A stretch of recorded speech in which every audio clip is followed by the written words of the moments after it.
My name is Sarah Mitchell, and I never thought I'd become a criminal. For 15 years, I was a dedicated elementary school teacher at Lincoln Elementary in East Cleveland, Ohio. I loved my job, believed in the system, and thought that hard work and dedication could overcome any obstacle. I was wrong. The morning that changed everything started like any other Tuesday in March 2019. I arrived at school at 6:30 a.m., an hour before my third-grade students would flood through the doors. With their backpacks, lunchboxes, and the kind of energy that only 8-year-olds possess.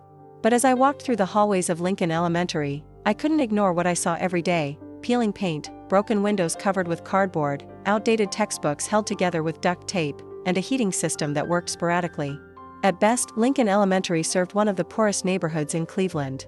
87% of our students qualified for free lunch, many came from single-parent households, and some didn't have reliable housing. These weren't just statistics to me, they were my kids. Marcus, whose mother worked 3 jobs and still couldn't afford winter clothes. Aisha, who was brilliant at math but didn't have a working computer at home. Tommy, who came to school hungry because there often wasn't food at home. That Tuesday morning, I found 8-year-old Emma Rodriguez crying in the hallway before school started. Emma was one of my brightest students, but she'd been struggling lately, and I'd noticed she seemed tired and distracted. "Emma, sweetheart, what's wrong?" I knelt down to her level, something I'd learned to do after years of working with children. "Miss Mitchell," she sobbed, "my mom says we might have to move again. She can't pay the rent, and she's working 2 jobs, but it's not enough. I don't want to change schools again. I like it here." My heart broke. Emma had already attended 3 different schools in 2 years due to her family's housing instability. Just as she was settling in and making friends, she might have to start over again. "Let me talk to your mom, okay? Maybe we can figure something out." But I knew there wasn't much I could do. I'd already spent hundreds of my own dollars buying school supplies, snacks for hungry kids, and even paying for field trips that some families couldn't afford. My teacher's salary of $38,000 a year didn't leave much room for helping others, especially when I had my own student loans to pay. That afternoon, I attended a faculty meeting that would push me over the edge. Principal Johnson stood at the front of the room with a stack of papers, his face grim. "I have some difficult news," he began. "The district is cutting our budget by another 20% this year. We're going to have to eliminate the art program, reduce library hours, and increase class sizes to 35 students per teacher." The room erupted in frustrated murmurs. We were already operating on a shoestring budget, and these cuts would devastate what little we had left. "What about the computers in the lab?" asked Mrs. Peterson, the 4th-grade teacher. "Half of them don't work, and the ones that do are from 2008. "No money for repairs or replacements," Principal Johnson replied. "We'll have to make do with what we have."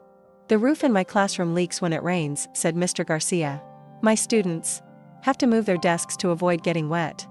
I'll add it to the maintenance request list, but don't expect it to be fixed anytime soon." I raised my hand. "What about the breakfast program? Some of our kids depend on that meal." "We're cutting that too. The district says it's not essential." "Not essential?" I felt my face flush with anger. For many of our students, that breakfast was the only reliable meal they'd get all day, and the district was calling it not essential. After the meeting, I sat in my empty classroom, looking at the motivational posters I'd bought with my own money, the books I'd purchased from garage sales and thrift stores, and the supplies I'd accumulated over years of spending my own paycheck on my students.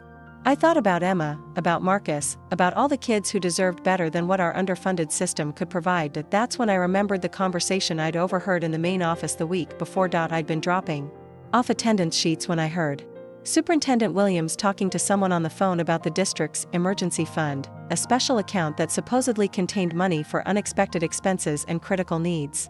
According to what I'd heard, this fund had over $2.30 million that had been sitting unused for years while our schools crumbled around us. "The board is reluctant to touch those funds," Superintendent Williams had said. "They're worried about public perception if we spend money on schools when taxpayers are already complaining about property taxes." Public perception. Political considerations. Meanwhile, children were going hungry and learning in buildings that were falling apart. That night, I went home to my small apartment and did something I'd never done before. I researched how to access the district's financial systems. I told myself I was just curious, just trying to understand how the budget worked. But deep down, I knew I was planning something that would change my life forever. Over the next few weeks, I learned everything I could about the district's accounting systems. As a teacher, I had access to certain administrative databases for entering grades and attendance. But I discovered that the security wasn't as tight as it should have been. With some persistence and basic computer skills, I found I could access financial records and even some transaction systems. The emergency fund was real, and it was even larger than I'd thought, $2.34 million sitting in an account that hadn't been touched in 3 years. Meanwhile, my students were using textbooks from the 1990s and eating lunch in a cafeteria where half the tables were broken. I started small. I transferred $500 to buy new books for my classroom library. When no one noticed, I transferred $1,200 to pay for winter coats for students who needed them. Still no red flags. The district's financial oversight was apparently as underfunded as everything else. Then Emma's family received an eviction notice. I couldn't sleep that night, thinking about this brilliant little girl who would have to start over at a new school, in a new neighborhood, with new challenges. I thought about all the research showing how housing instability affects children's academic performance and emotional development. I thought about the $2.34 million sitting unused while families like Emma's struggled to survive. The next morning, I made a decision that would make me a criminal. I transferred $15,000 from the emergency fund to a temporary account I'd set up. Then used it to pay Emma's family's rent for 6 months and provide them with a security deposit for a better apartment in our school district. When Emma came to school the next week and told me her family wasn't moving after all, that a miracle had happened and they could stay, I felt something I'd never experienced before. The satisfaction of actually being able to help in a meaningful way, but I also felt the weight of what I'd done. I'd stolen money. I was a criminal. And yet, seeing Emma's smile, knowing she could stay in school and continue learning, made it feel like the most right thing I'd ever done. Over the next 6 months, I became bolder. I used the money to pay for breakfast and lunch for students whose families couldn't afford it, buy new computers for the computer lab, hire a part-time tutor for struggling readers, pay for field trips that broadened my students' horizons, purchase supplies for the art program that had been cut, fix the leaking roof in Mr. Garcia's classroom, buy winter clothes for dozens of students. I was careful. I spread the transactions out over time, used different vendors, and made sure everything looked legitimate on paper. I created fake invoices for educational services and supplies. I set up shell companies to process payments.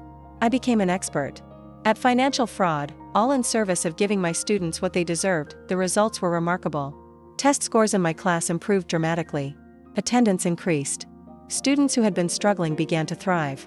Parents started commenting on how much their children loved school. Other teachers asked me what I was doing differently. I was stealing, that's what I was doing differently.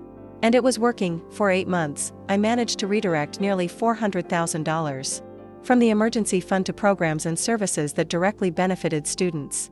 I told myself I was Robin Hood, stealing from the bureaucrats who hoarded money while children suffered, but I knew it couldn't last forever. The end came on a cold December morning when I arrived at school to find 2 men in suits waiting in the principal's office. District investigators had finally noticed the irregularities in the emergency fund account. They'd traced the transactions back to my access credentials. "Ms. Mitchell," Principal Johnson said when he called me to the office, "these gentlemen need to speak with you about some financial discrepancies." I knew it was over. As I sat across from the investigators, I thought about Emma, about Marcus, about all the students whose lives had been improved by the money I'd stolen. I thought about the breakfast program that was feeding hungry children, the new computers that were teaching kids valuable skills, the warm coats that were keeping students comfortable in winter. "Ms. Mitchell," said Detective Rodriguez, "we have evidence that you've been accessing district financial systems without authorization and transferring funds for unauthorized purposes. That's embezzlement, and it's a felony." "How much are we talking about?" I asked, though I already knew. "So far, we've identified $387,000 in unauthorized transfers. But we're still investigating." $387,000. It sounded like so much money when they said it like that. But I knew exactly where every penny had gone, to help children who had been failed by a system that claimed to care about education but refused to fund it adequately. "Ms. Mitchell, you need to understand the seriousness of this situation. We're talking about multiple felony charges. You could be looking at 10 to 15 years in prison." Prison. I thought about what would happen to my students if I went to prison. Who would advocate for them? Who would make sure they had what they needed? The district would probably use my case as an excuse to tighten security and make it even harder for teachers to help their students. "We're going to need you to come with us for questioning," Detective Rodriguez continued. "And we'll need to search your home and seize your computers and financial records." As they led me out of the school in handcuffs, I saw some of my students watching from their classroom windows. Emma was there, her face pressed against the glass, confusion and worry in her eyes. I'd saved her family from eviction, but now I was being arrested in front of her. That night, sitting in a holding cell, I made another decision that would define the rest of my life. I wasn't going to prison for trying to help children. If the system wanted to criminalize compassion, I'd have to find another way to fight back. I was going to run. 3 days after my arrest, I was released on $50,000 bail that I couldn't afford. My sister Linda had mortgaged her house to get me out, and the weight of that sacrifice added to my guilt. But it also gave me the opportunity one needed to disappear. The district's investigation had revealed the full scope of my crime, $2.34 million transferred over 18 months to programs and services that directly benefited students. The media had picked up the story, and I was being portrayed as either a hero teacher who fought for her students or a criminal who stole taxpayer money, depending on which news outlet you watched. Sarah, my court-appointed attorney, David Chen, told me during our first meeting, the prosecution is offering a plea deal. 7 years in minimum security prison, full restitution, and you'll be eligible for parole in 4 years. What happens to the programs I funded? The breakfast program, the tutoring, the supplies? They'll all be discontinued immediately. The district wants to send a message that this kind of behavior won't be tolerated. So the children would be punished for my crime. The breakfast program that was feeding 200 hungry kids every morning would be eliminated. The computers that were teaching students valuable skills would be taken away. The tutoring program that was helping struggling readers would disappear. What if I don't take the plea? Then you're looking at trial, and if convicted, you could get 25 years. The prosecution has a strong case, Sarah. You left a clear digital trail. That night, I sat in my apartment surrounded by boxes of student work, photos from field trips I'd funded, and thank you letters from parents whose children had benefited from the programs I'd created with stolen money. One letter, from Emma's mother, particularly stood out. Dear Miss Mitchell, I don't know how you arranged for the scholarship that helped us stay in our apartment, but Emma is thriving in your class. She talks about you every day and says she wants to be a teacher just like you when she grows up. You've given our family hope when we had none. Thank you for believing in Emma and for showing her that education can change everything. Emma wanted to be a teacher like me. A teacher who stole money to help her students. A teacher who was about to go to prison for caring too much. I made my decision that night. I wasn't going to prison, and I wasn't going to let the system use my case to justify cutting more programs for children. I was going to disappear, and I was going to find a way to keep helping kids from wherever I ended up. I had 2 weeks before my next court appearance. I used that time to plan my escape carefully. I'd learned a lot about financial systems and digital security during my months of embezzlement, and I applied those skills to creating a new identity. First, I liquidated everything I owned. I sold my car, my furniture, and anything else of value. I closed my bank accounts and converted everything to cash. I bought a used Honda Civic with cash from a private seller who didn't ask too many questions. Then I created my new identity. Using skills I'd learned from online tutorials, I obtained fake identification documents.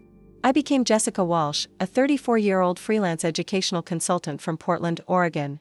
I created a complete background for Jessica, social media, profiles, work history, references, even a credit history using techniques I'd found on the dark web. The hardest part was saying goodbye without actually saying goodbye. I couldn't tell my sister Linda what I was planning, it would make her an accessory. I couldn't contact my students or their families.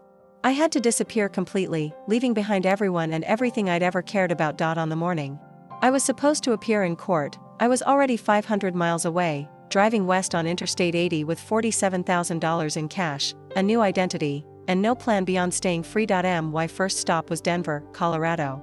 I chose it because it was far from Ohio but not so far that I'd stand out as an obvious fugitive.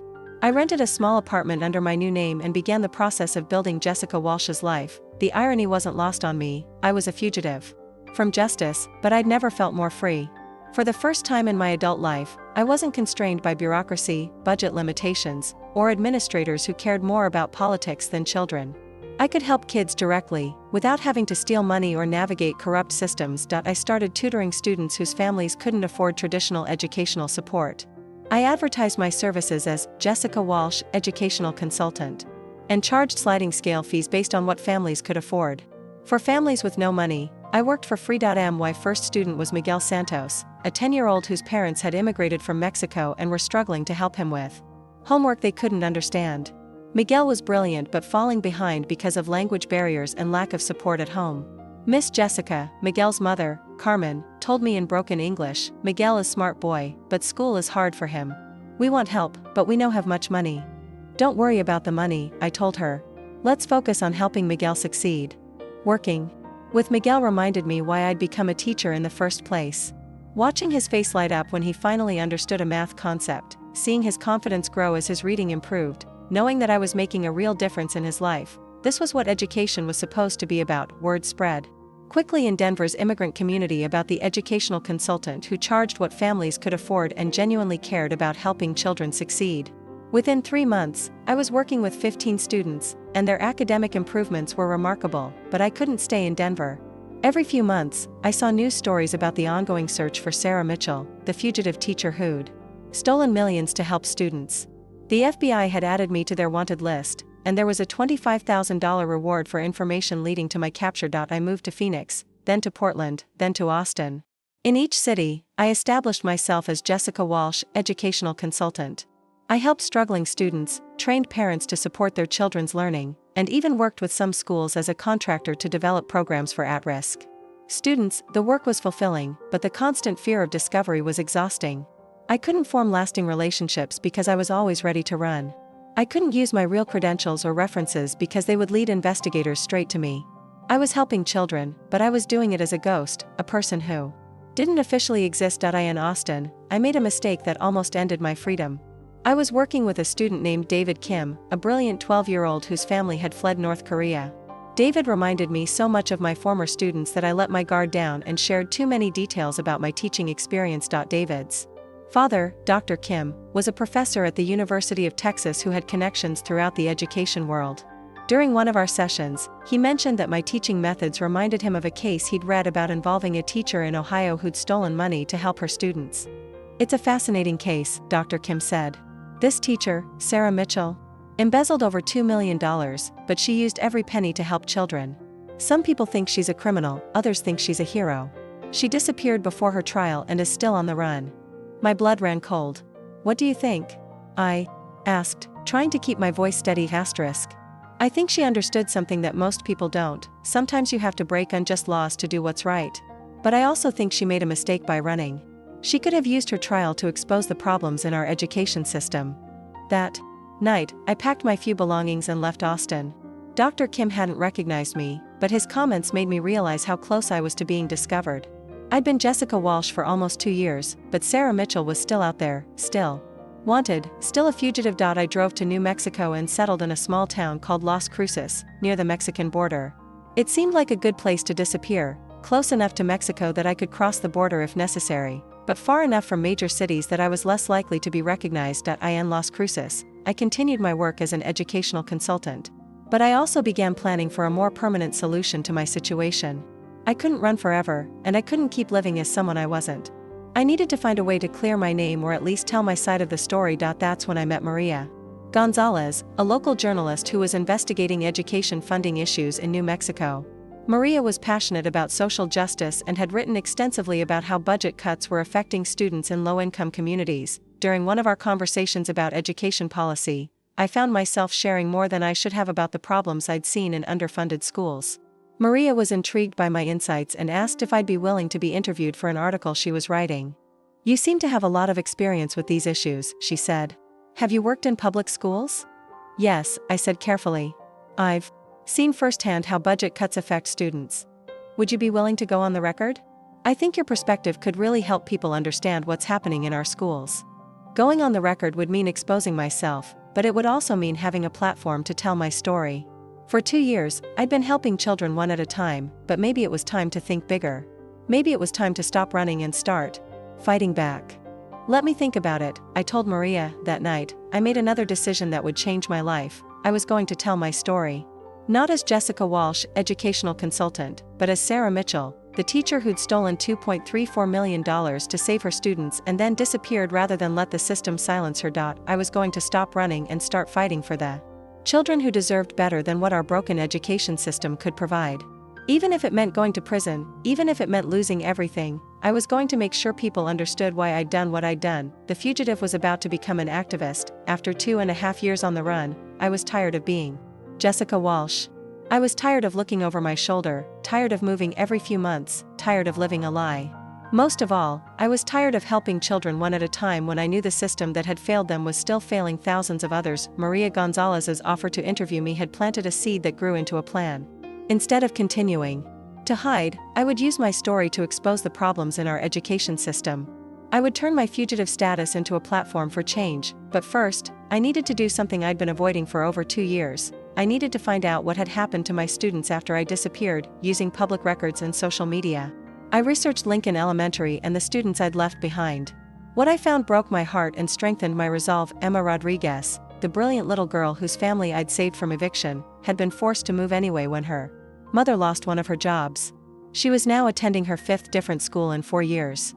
Her academic progress had stalled, and according to school records I was able to access, she was now performing below grade level in reading and math. Marcus Williams, the boy whose mother worked 3 jobs, had been held back a year after missing too many days of school.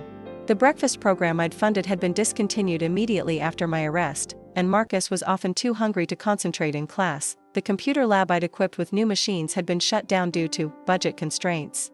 The tutoring program that had helped struggling readers was eliminated. The art supplies I'd purchased were locked away in storage because there was no longer funding for an art teacher. Every program I'd created with stolen money had been destroyed, and the children were paying the price for my crime. But I also discovered something else. My story had inspired other teachers and activists around the country. There were Facebook groups dedicated to Teacher Sarah, online fundraisers to help underfunded schools, and even a small but growing movement of educators who were openly defying budget cuts to help their students. I wasn't the only one who believed that sometimes you have to break unjust laws to do what's right. On March 15, 2022, exactly 3 years after I'd first transferred money from the emergency fund, I called Maria Gonzalez and told her I was ready to tell my story. "Maria, this is Jessica Walsh. I've decided I want to do that interview." "That's wonderful, Jessica. When would you like to meet?" "There's something you need to know first. My real name isn't Jessica Walsh. It's Sarah Mitchell." The silence on the other end of the line lasted so long I thought the call had dropped. "Sarah Mitchell," Maria finally said. "The teacher from Ohio. The one who stole $2.34 million to help her students and then disappeared." "Yes, that's me." "Oh my God. Sarah, do you realize what you're saying? You're a fugitive. There's a federal warrant for your arrest." "I know. And I'm ready to face the consequences. But first, I want to tell my story. I want people to understand why I did what I did and what happened to the children after I was gone." Maria agreed to meet me, but she insisted on bringing her editor and a lawyer. They wanted to make sure they weren't aiding a fugitive and that they could protect their sources if necessary. We met at a small cafe in Las Cruces, and I told them everything. I explained how I'd watched children suffer while millions of dollars sat unused in bureaucratic accounts. I described the programs I'd created and the lives I'd changed. I showed them documentation of every dollar I'd spent and how it had been used to help students. Sarah, Maria's editor, Robert Chen, said after I'd finished my story, "This is incredible. But you realize that by going public, you're essentially turning yourself in. The FBI will find you within days." "I know. But I can't keep hiding while children suffer. If my story can help people understand what's wrong with our education system, if it can inspire others to fight for kids who can't fight for themselves, then it's worth it." "What do you want to accomplish with this interview?" "I want people to know that I don't regret what I did. I regret that I had to do it. I regret that our system is so broken that a teacher has to become a criminal to help her students. And I want people to know that the real crime isn't what I did, it's what we're doing to children by underfunding their education." Maria's article was published on the front page of the Las Cruces Sun News on March 22, 2022, with the headline, "Fugitive Teacher Speaks, I'd Do It Again." The article included my full confession, details about how I'd used the money, and my current location. Within hours, the story had been picked up by national news outlets. CNN, Fox News, MSNBC, and every major newspaper in the country were covering the story of the fugitive teacher who'd broken her silence. The response was immediate and overwhelming. My phone rang constantly with interview requests from journalists, documentary filmmakers, and talk show hosts. Social media exploded with debates about my case, with hashtags like #TeacherSarah and #EducationJustice trending on Twitter. But more importantly, the story sparked a national conversation about education funding and the lengths teachers were going to help their students. On March 24, 2022, 2 days after the article was published, FBI agents knocked on my door in Las Cruces. I'd been expecting them. "Sarah Mitchell, you're under arrest for embezzlement, wire fraud, and failure to appear for trial, Agent Patricia Williams said as she placed handcuffs on my wrists. "I know," I said. "I'm ready." As they led me to their car, I saw neighbors watching from their windows. Some of them were parents of students I'd been tutoring as Jessica Walsh. I wondered what they thought of me now that they knew who I really was. The drive back to Ohio took 2 days, with an overnight stop in a federal detention facility in Kansas. During the long hours in the car, Agent Williams and I talked about my case. "You know, Sarah, I have kids in public school," she said. "I understand why you did what you did. But you can't just steal money, even for good reasons. What would you do if your children's school was falling apart and you had the power to fix it?" "I'd work within the system. I'd vote, I'd attend school board meetings, I'd advocate for change. I tried that for 15 years. The system doesn't work. Children can't wait for bureaucrats to decide their worth investing in. Maybe not, but there have to be legal ways to create change. Asterisk. Are there? Because from where I sit, it looks like the only thing that got people's attention was a teacher stealing money and disappearing. Nobody cared about underfunded schools until I became a criminal." Agent Williams didn't have an answer. For that, when we arrived in Cleveland, I was surprised by what I found waiting for me. Hundreds of people had gathered outside the federal courthouse, holding signs that read, "Free Teacher Sarah," and "Education is not a crime." Teachers, parents, students, and activists had come from across the country to show their support. Emma Rodriguez was there, now 11 years old and holding a sign that said, "Miss Mitchell saved my family." When she saw me being led into the courthouse, she shouted, "Thank you, Miss Mitchell. I still want to be a teacher like you." My trial began 6 months later, and it became a media sensation. The prosecution argued that I was a criminal who had stolen taxpayer money for personal gain. My defense attorney, David Chen, who had agreed to represent me pro bono after my story went national, argued that I was a hero who had exposed the failures of our education system. The evidence against me was overwhelming. I had stolen $2.34 million from the school district's emergency fund. I had created fraudulent invoices and shell companies to hide my activities. I had fled the jurisdiction to avoid prosecution, but the evidence of what I'd done with the money was equally compelling. Every dollar had been spent on programs and services that directly benefited students. Test scores had improved dramatically. Attendance had increased. Children who had been struggling academically had begun to thrive. The prosecution called me a thief.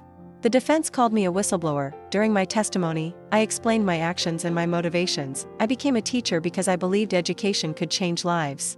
For 15 years, I watched brilliant children fail not because they lacked ability, but because they lacked resources. I watched families struggle while millions of dollars sat unused in bureaucratic accounts. I tried working within the system, but the system failed my students every day. When I transferred that money, I wasn't stealing it for personal gain. I was redirecting it to its intended purpose, helping children learn and grow. Every dollar went to programs that the district should have been funding all along. Do I regret breaking the law? Yes. Do I regret helping those children? Never. If I had to do it again, knowing what I know now, I would make the same choice. The jury deliberated for 3 days before reaching their verdict, guilty on all counts, but something unexpected happened during the sentencing phase. Judge Margaret Foster, who had presided over the trial, made a statement that surprised everyone. "Ms. Mitchell, you have been convicted of serious crimes, and the law requires that you be punished for your actions. However, this case has exposed serious problems in our education system that cannot be ignored. I am sentencing you to 5 years in federal prison, with the possibility of parole after 3 years. But I am also recommending that the Department of Education conduct a comprehensive review of education funding practices nationwide, and I am urging the state legislature to examine the emergency fund policies that made your actions possible. Your crimes were serious, but your motivations were noble. I hope that your case will inspire legal reforms that make it unnecessary for future teachers to choose between following the law and helping their students." As I was led away to begin my prison sentence, I felt something I hadn't expected: hope. My story had sparked a national conversation about education funding. Teachers across the country were organizing to demand better resources for their students. Legislators were introducing bills to reform education finance. I was going to prison, but the movement I'd started was just beginning. 3 years later, I was released on parole. During my time in prison, I'd earned a master's degree in education policy and had written a book about my experiences called The Price of Caring: A Teacher's Fight for Justice. When I walked out of federal prison, Emma Rodriguez was waiting for me. She was now 14 years old and had maintained honor roll grades despite changing schools multiple times. "Miss Mitchell," she said, hugging me tightly, "I never stopped believing in you. And I still want to be a teacher." Then be a teacher, Emma. But be a better one than I was. Find legal ways to fight for your students. I will. But I'll also remember that sometimes the most important thing is just caring enough to try. Today, I work as an education advocate, traveling the country to speak about the need for adequate school funding and the importance of supporting teachers who are fighting for their students. I can never teach in a public school again, but I can use my story to inspire others to find legal ways to create the change our children desperately need. I'm no longer a fugitive, but I'm still fighting for the same cause that made me a criminal. Ensuring that every child has access to a quality education, regardless of their zip code or their family's income. The system that failed my students is still failing children today. But now there are thousands of people working to change it, inspired by the story of a teacher who cared too much to follow unjust laws. Sometimes the most important revolutions begin with a single act of conscience, even when that act makes you a criminal. Warning: legal notice. This story is completely fictional and has been created for entertainment purposes. Any resemblance to real persons, living or dead, actual events, or real institutions is purely coincidental. Asterisk.